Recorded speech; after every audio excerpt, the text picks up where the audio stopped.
நீ உயிரோடு இருக்கும் மன்னித்திருப்பான். எனக்கு அருமையான தேவனுடைய தந்தை, காண்கிறவர்கள் குருடராக முடியும், குருடர்கள் காண முடியும். என் தகப்பன் வந்தால் நானும் அப்படி, நீயும் அப்படி.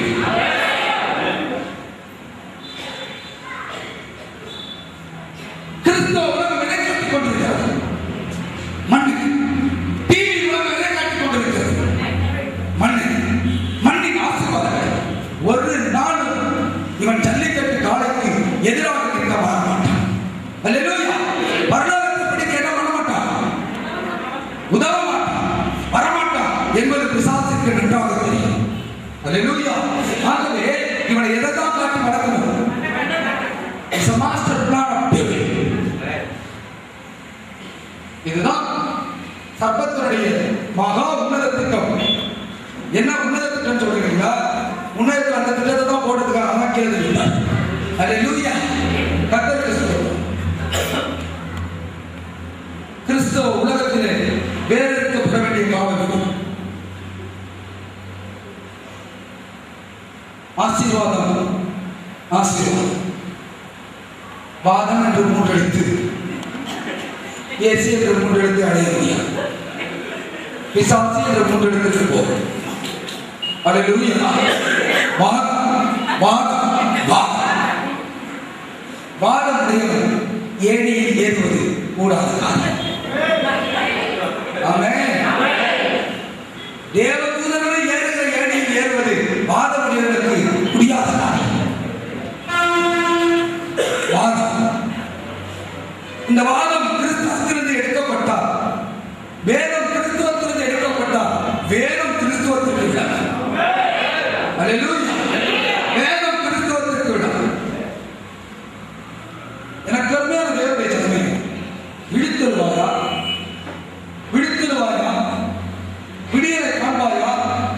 விடியலை காணுவதற்கு ஜனங்களை ஆயத்தப்படுத்துவாயா? தினரின் காலையில் ஏன் இணையத்தை விழா வருவாயா? நொண்டித்தான் நடந்து பாருங்க, ஆனால் நீ உணவனல்ல. அல்லேலூயா. காலையோடு 8 மணி சுத்தம். அல்லேலூயா.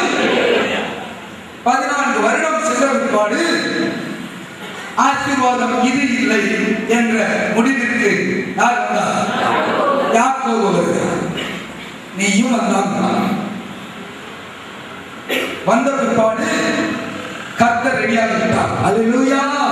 இதுவரை தூக்கி சுமந்த காலையில் கொம்பு சிலுக்கப்படுகிறது. அல்லேலூயா. அல்லேலூயா. 14 வருடம் பாதுகாத்த தன்னுடைய குமாரனுடன் நேருக்கு நேர் மோதுவதற்காக காலை ஆயத்தமானார். ஆமென். அவனை பாதுகாத்த காலை, அவனை தூக்கி சுமந்த காலை, அவனோடு போடாப்படி மந்தை அழைத்து வந்த காலை சொல்லுகிறது, மோதி பார்க்கலாமா? அல்லேலூயா. அல்லேலூயா. இப்பொழுது நீ வீரனா? வா. இப்பொழுது உன் வீரம் என்னிடத்தில் விளக்க பண்ணட்டும். வா. இஸ்ரவேலுக்கு கொம்பை உயர்த்தினார். அல்லேலூயா. இஸ்ரவேலுக்கு என்ன உயர்த்தப்பட்டது? ஏன் எழுதினார்? தமிழனுடைய சீக்கிரத்தை. அல்லேலூயா. யாக்கோபுக்கு உயர்த்தவில்லை. அல்லேலூயா. யாக்கோபு சிறுபிள்ளை. யாக்கோபு சிறு பூச்சி. அல்லேலூயா. பானையோடு மோத முடியாது. புரியுதா வேதம்? அல்லேலூயா. யாக்கோபை காத்துக் கொண்டிருந்த காலை, யாக்கோபை சுமந்து வந்த காலை. ஏன்? யாக்கோபு சிறுபிள்ளை. அல்லேலூயா. அவனால் காலையோடு போராட முடியாது. இஸ்ரவேல்